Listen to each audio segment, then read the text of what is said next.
Just wanted to see everybody shine. The family of Jerry Lewis says he is the 67-year-old man shot to death in a brazen daytime attack. His wife spoke with ABC7 by phone. My husband enjoyed helping and sharing his skills and his knowledge with others so they could better themselves and make it. The attack happened around 1 p.m. in the 2100 block of West Madison near the United Center. Businessman is shot and killed on his lunch hour today in the neighborhood around the United Center. WGN's Andrea Medina is joining us live from outside CPD headquarters. Hi, Micah. They do. And when I spoke with them over the phone, they say that this all played out right outside his office. They're in disbelief, telling me they never imagined this type of violence would touch someone they describe as a respected business owner going about his day. So we got a sad situation out of Chicago about a businessman named Jerry Lewis, who unfortunately was gunned down in broad daylight while leaving his office, going into another office. And there's some things about the story that's really not adding up from the news media, but there's some things that I found doing a lot of digging and research that I feel you guys might need to know about. Stay tuned, Fugitive TV.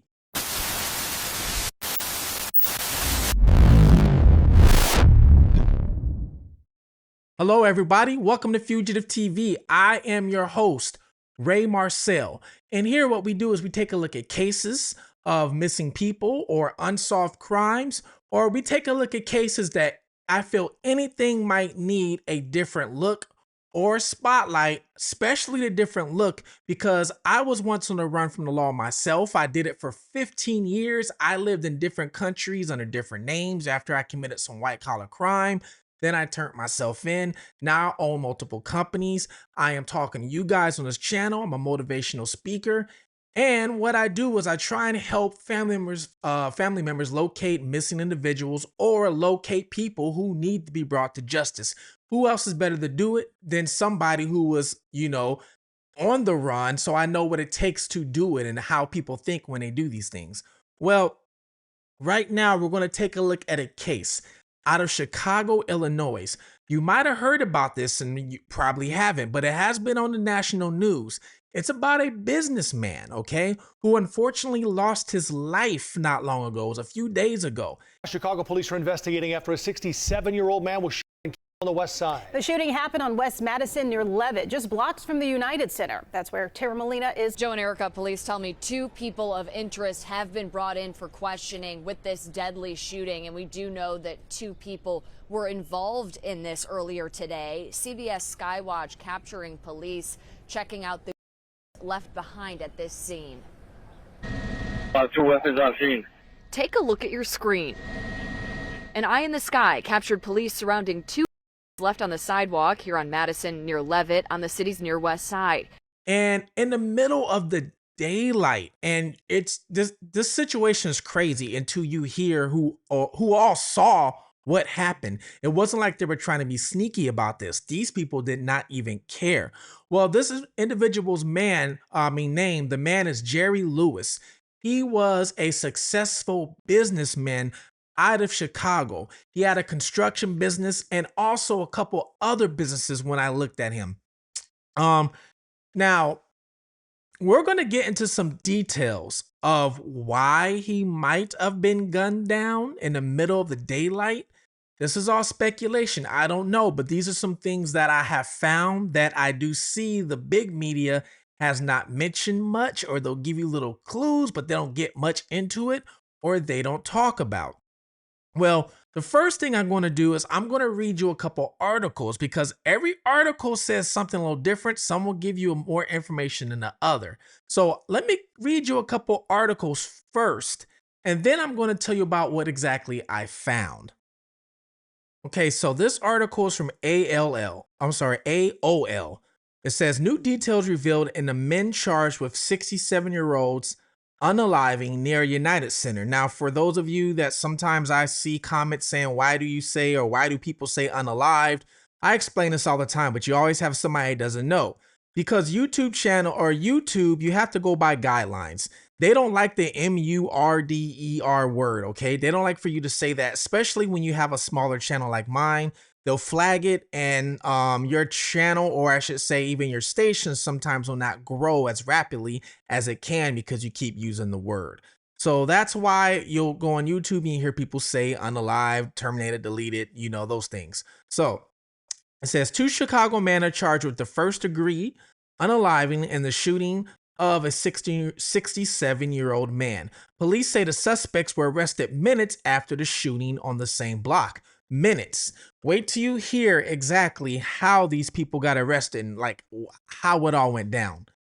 A 67-year-old man was fatally shot Tuesday afternoon in the near west side. The 2 suspects were arrested minutes later.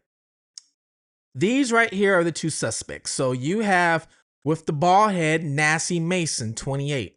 On the left, you have Irvin Harris, 31. Now, they were taken into custody around 12:50 p.m. in a 2100 block of West Madison Street near the United Center. Police said the 2 men approached 67-year-old Jerry Lewis on the street just minutes earlier. Then they pulled out weapons and opened fire. Lewis was struck in the head and taken to a Stroger hospital where he later passed away. Mason and Harris are each charged with first-degree unlawful possession of a weapon by a felon. Surveillance video shows a stolen gray Honda outside Lewis's office building that he owned for 90 minutes prior to the incident. So they sat in the stolen Honda for about 90 minutes until Lewis stepped out of the office. According to court documents, they were wearing ski masks and latex gloves. According to a witness, Lewis was headed to the door of the ancient office building that he also owns. So he was walking out of one door of an office, going into another door of an office, but it's on the main street of Madison, okay? West Madison. The witness, who was already inside, went to go open the door for him when she saw the defendants get out of the car. Now, she went to open the door for him because I guess these doors are secured. You need like a key card or something like that to get into the door. So the witness went to open the door for him, and then she saw the defendants get out of the car. According to the witness, Mason approached Lewis from behind as he was about to open the door, and Mason fired 1 shot into the back of Lewis's head, and the witness said she took cover and heard more gunshots. Surveillance footage from across the street shows Mason and Harris got out of the Honda, approached Lewis from behind, and fired 1 round into Lewis.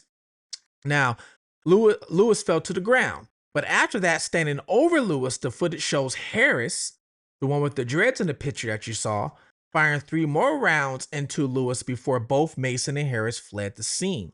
Now, they were trying to make sure that this man was not alive.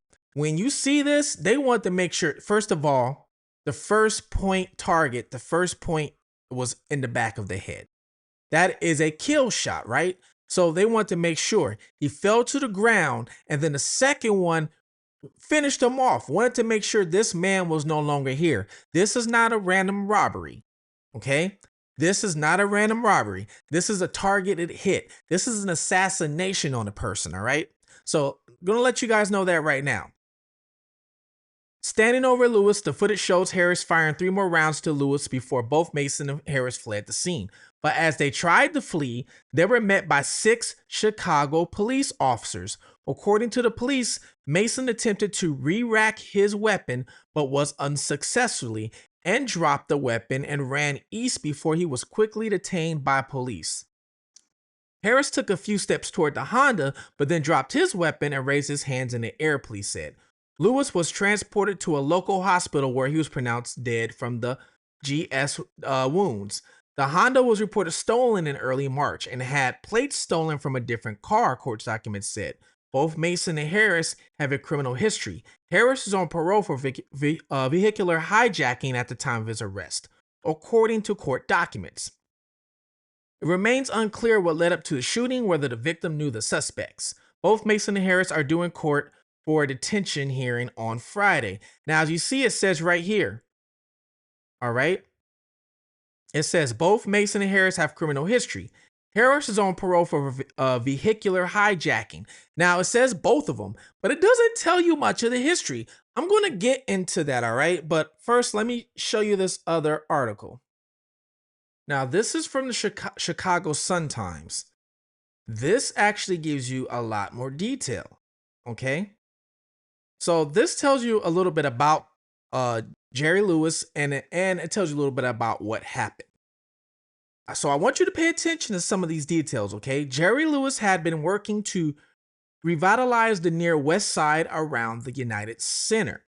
Now, I've been to Chicago a bunch of times. The west side of Chicago at one point was a very, very bad area, especially around those parts. It was really bad. So, they're trying to do what they can to, as you would say, gentrify it, okay, and redo everything there. Now, I haven't been there in a long time to see what it looks like now, but I do know a long time ago it wasn't the place to be.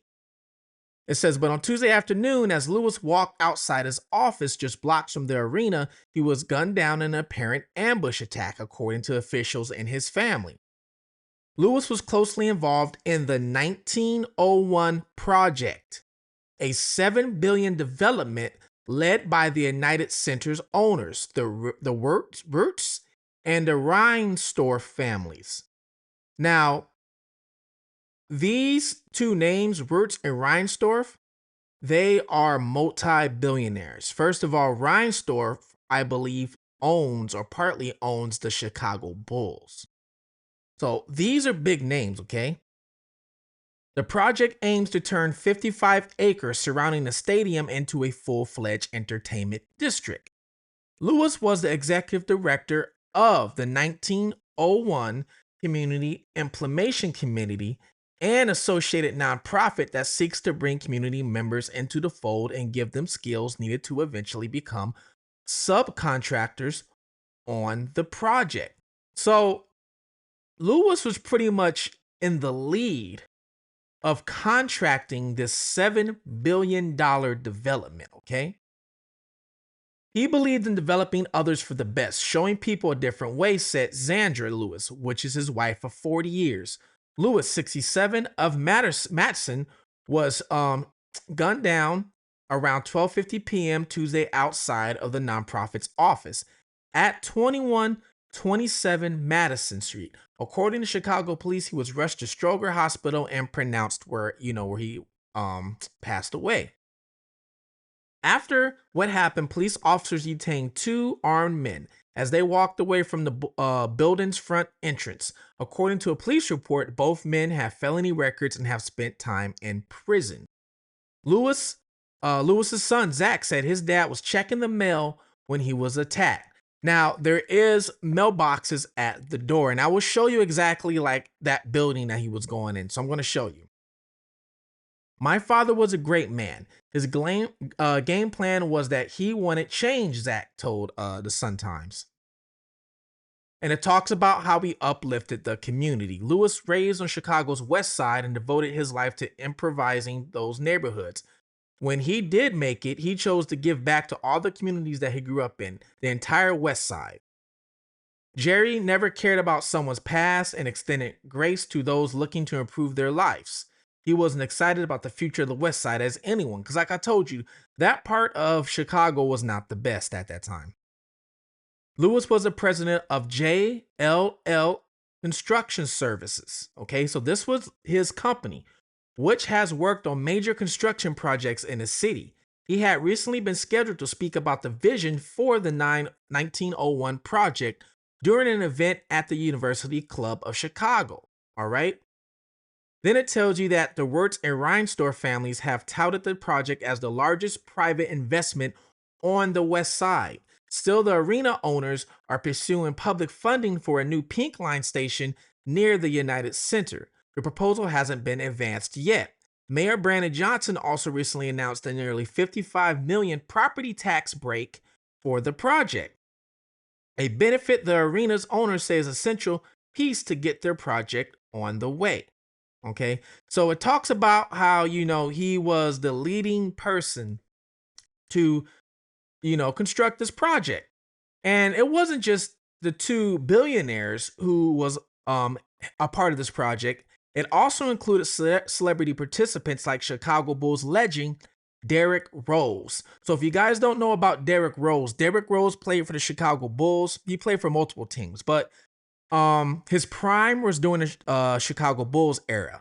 So after Michael Jordan was gone, Derrick Rose came, and the people thought that he was going to be the next person, you know, to lift that torch. But Derrick Rose unfortunately sustained a major injury, and he was never the same again. He ended up being traded, but he's still a Chicago legend, and he was also going to be a contributing factor to this 1901 project.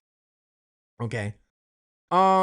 Now it says, but Lewis was mostly focused on bringing in people from the neighborhood. Many had criminal records or prior gang affiliations, but wanted to turn their lives around. All right. So it tells you right here about the suspects. Now we get into a little more detail about them. The two men arrested in Lewis's unaliving, ages 28 and 31, both have criminal records. The Sun-Times isn't naming them because they haven't been charged. Well, I already named them for you. The names are Nassie Mason and Irvin Harris. Nassie Mason is 28. Irvin Harris is 31. They look old in the pictures, but allegedly they're 28 and 31. The older man has been arrested repeatedly and has twice been convicted in drug cases. So they're saying Irvin Harris, who's 31, he's been arrested repeatedly and has been twice been convicted in drug cases. According to Cook County courts, he was most recently sentenced to 16 years in prison in 2018 when he pleaded guilty to an armed carjacking. Did you guys hear this? You hear this? What year is it right now? What year is it? Year is 2026, right? 2026. He was sentenced to 16 years in prison in 2018 when he pleaded guilty to an armed carjacking. You heard me right?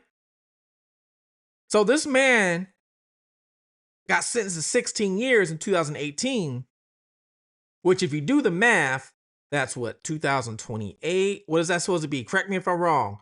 2034, if he served his full time, he was supposed to be out 2034, I believe, if I'm doing the math correct. But this man, it doesn't say when he got out, but he, I guess, was out walking the streets. He was out walking the streets right now. Out walking the streets, y'all. Off a 16-year in prison term for armed carjacking. It hasn't even been 10 years. So he got out in what, 7, 8 years? He did half the time. If that, maybe, depending on when he got out. That's wild.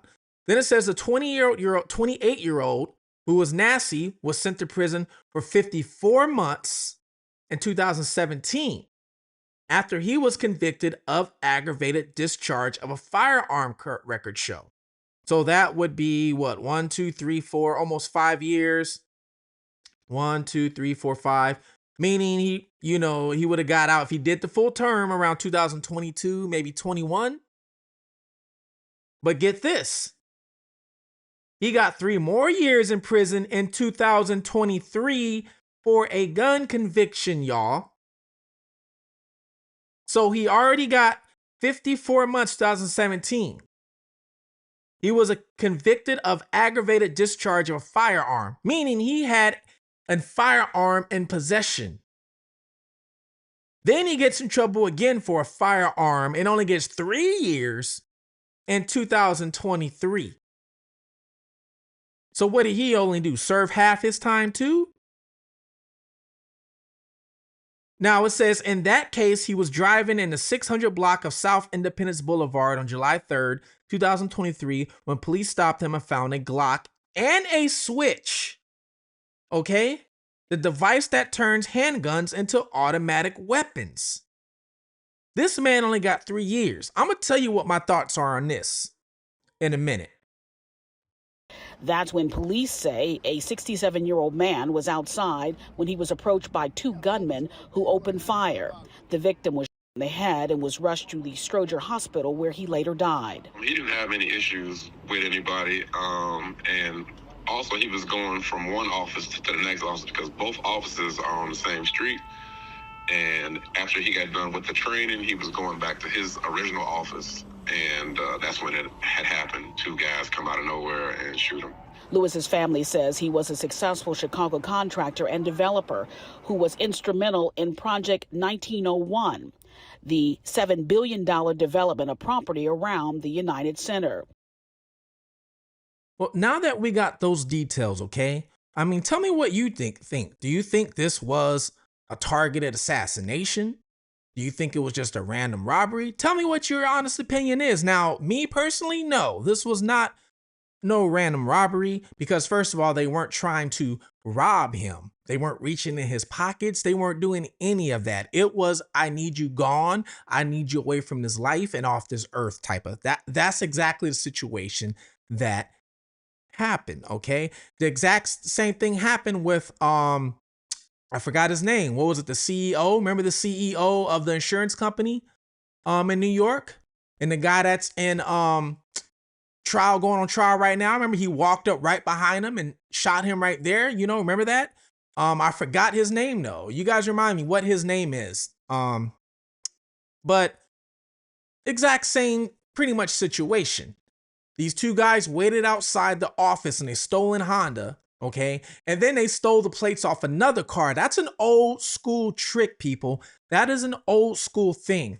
You would steal a car, right? And then what you would do is instead of having the original plates that's on the back of that car, you know, driving around, because that plate's reported stolen, obviously, especially from flock cameras and everything else. What you would do is you would take that plate and you would go and put it on somebody else's car and take their plate and put it on your car. A lot of people do not, almost 90% of people do not check their plates when they're getting into a vehicle or getting into their car. A lot of people will just open the door and get in the car. They might look at the body, but they won't look at the plate to see if the plate got. So you're driving around with a stolen plate and don't even know it. That happens a lot. So that's what a lot of people will do. They will take a plate off another car, replace it with the car you just stolen, you know, put your plate on the stolen car, if you get what I'm saying. That way it's harder to track them through the camera. And not only that, it gives the criminal a little bit of time before the police will catch on of what you did. So it gives you a little bit of time. Now, I'm going to tell you what I found digging. Now, here is the very weird part. For you guys that follow me, I do background checks on all the individuals that I talk about, okay? You have to. I do background checks on the victim. I do background checks on a suspect because I know the media doesn't tell us everything. And a background will tell you a lot of things, okay? For one, what I found very strange, odd, and weird was when I tried to do a background check on Nassie Mason, he has a criminal record, as you see, so it should pop right up. Nothing. This man is a ghost. My partner, Julia, she does a lot of research for me, okay? Finds a lot of things for me. She helps me out. I gave her the name to look for it. Nothing. Ghost. I'm talking about through the whole national database, we could not find Nassie Mason and almost anything. It was like they have his whole profile locked. So let's look for Irvin Harris, who is the older one. I believe he's a 31-year-old with the dreads or braids. Same thing. Nothing. Same thing with him. So I didn't know if they have both these profiles locked to where you can't see it, which I don't know why, what's going on, you know? But this has only happened with me one time doing this channel. And when I started doing background searches, it's only happened one time. And the reason why that one time happened was because that person was a federal informant. Now, I'm not saying that these two are, I don't know. But the other time I did this and nothing came up, the person was a federal informant. Now, it would not shock me, okay? It wouldn't shock me because this man got how much time? 16 years and only did 7 or 8 for weapons charges and had multiple stuff. And he might even did less than that, I don't know, and got out.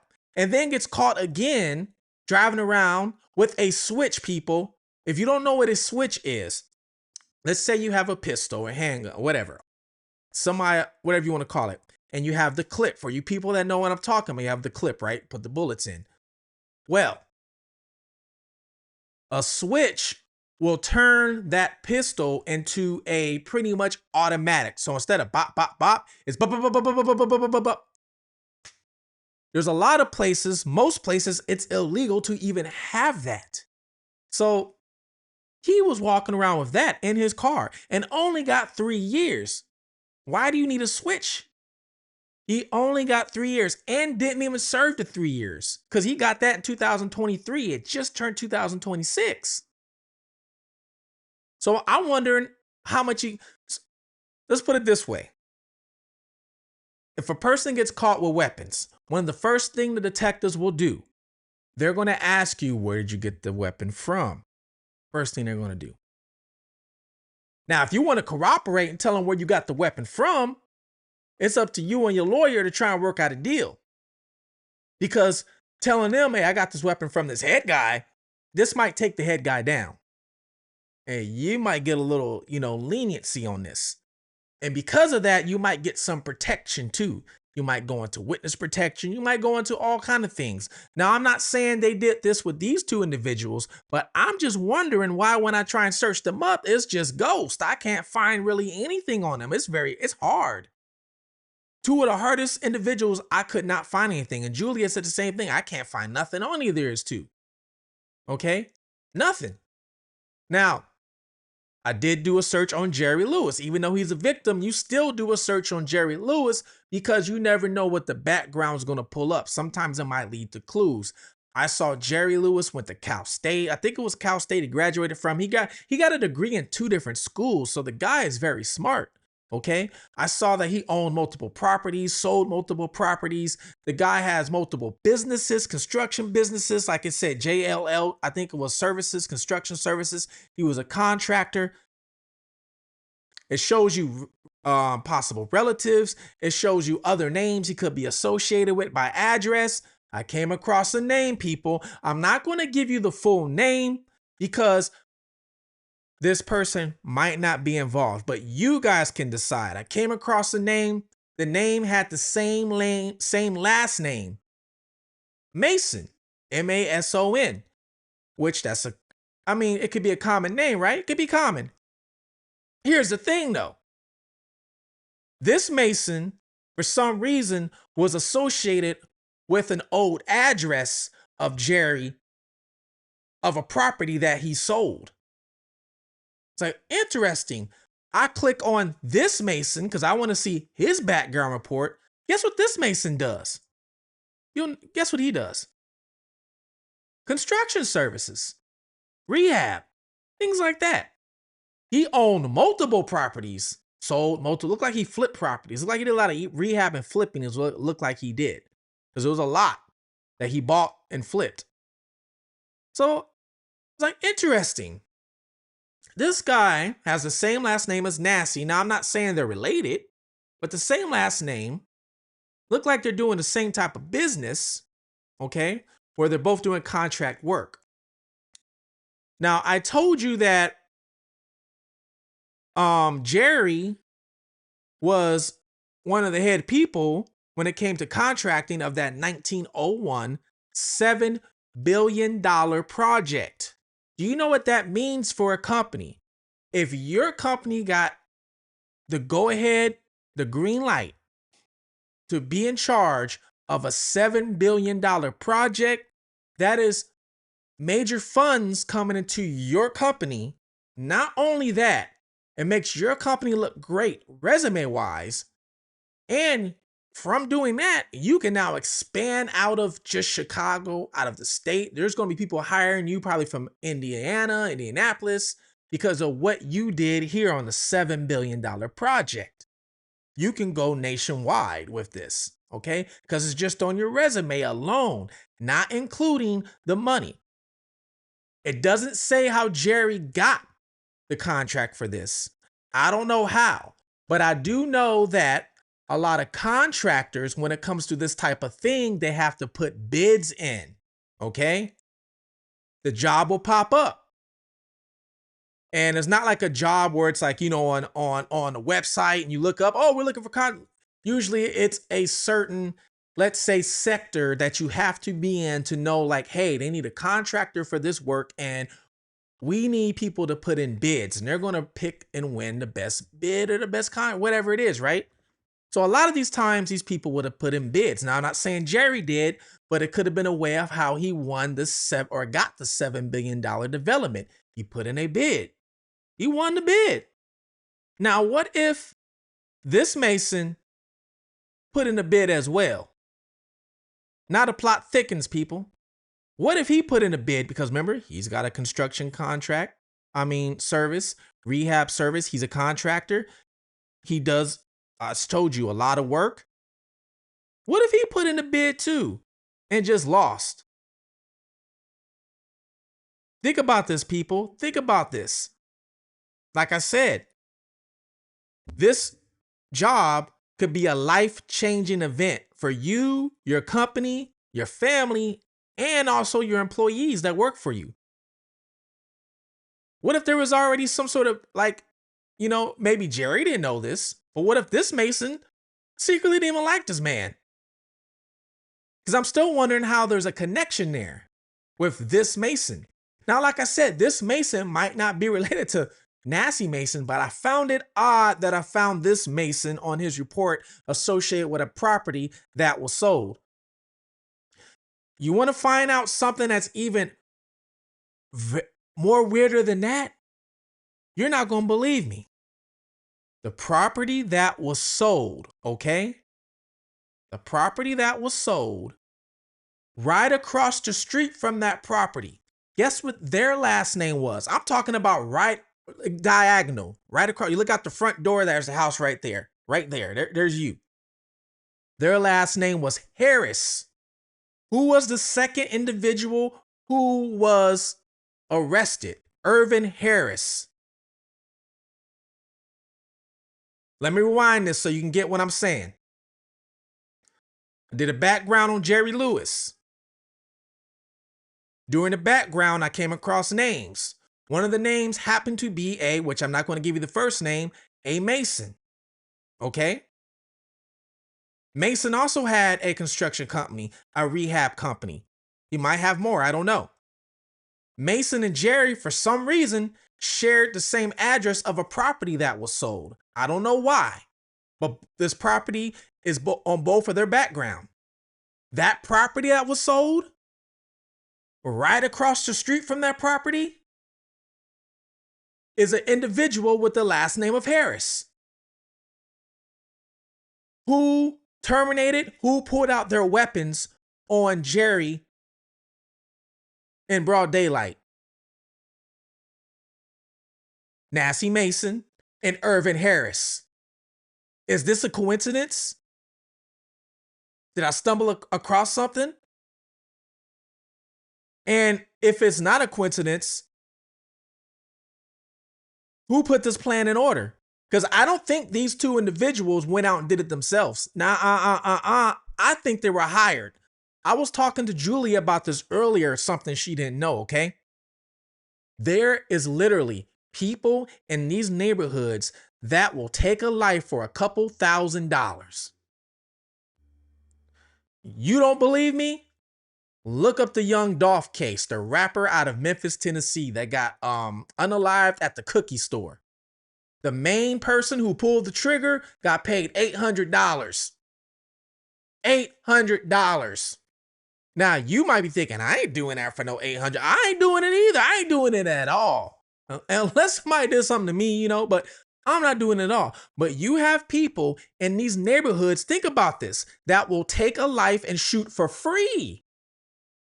So if you offer them a little bit of change, oh yes, they're going to come for your neck and your head, as you see. Now, are they going to tell you end of the day, telling you that? Who knows? It all depends on how they do these things. Now, let's say the head honchos, let's say if it was these Harrises and Masons, let's just say that or whatever, right? The head honchos, whatever, you know, speculation, allegedly. They're not going to go to them and offer it.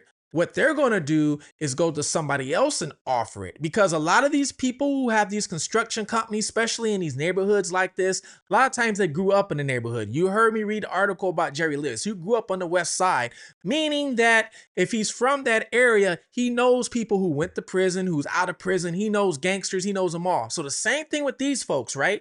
So all they got to do is talk with somebody and go, hey, you know what? Man, that bid could have been life-changing. We need to get the, don't say one, and then the person he's talking to is like, I'll go make it happen. And then these people get paid. Now, like I said, I'm not saying this is what happened, but when I'm looking at this from my perspective, Fugitive TV perspective, ooh, this is what I'm coming across. When I see the evidence in front of me on the background reports, this is what's coming across. Now, it'll be interesting to see, since Jerry unfortunately passed away, will his company still be heading this project? If his company gets taken off the project, they might go to the second person that they thought, like I said, if it's a bid war and Jerry won, there probably was a second person. They might go to the second person. Or they might have bids resubmitted again. It just depends on the time frame. And will be interesting if this other Mason, let's say he was the second in line. I don't know. I just wanted to bring this to you guys. It might not be nothing. It might not be. I don't know. But I wanted to tell you guys what I saw, what I found, that the big media has really not said nothing. And that these two are just ghost on when you try and do searches on them. I don't know why. What's going on with these two? You guys let me know about this case. If you heard about this case or have theories or comments, let me know below. And comment your city, state, your country, where you're from. I try and interact with everybody that I can, and I'm always going to do that, all right? Fugitive TV, you guys have helped me get up to 23,000 subscribers in the last 10 months. I am one of the fastest growing true crime YouTube channels right now, and all because of you guys. Maybe because I'm giving you a different perspective and I'm giving you the real too. But thank you so much. So please like, subscribe, turn on your notifications, because I go on live sometimes. And when we go on live, hey, I try and respond to everybody, all right? So comment below. Make sure you join the membership too. The membership, I give you insight and detail of not just some of these cases, but also me and maybe how I relate to some of these cases. And I also do these cases when they go to court. All the court proceedings are actually for members only. Thank you so much. This is Fugitive TV. Please take care of one another. Like and subscribe. Watch out for your surroundings. Watch at, look at your surroundings, okay? All times. All right? Please take care of one another. Until next time, I'm out.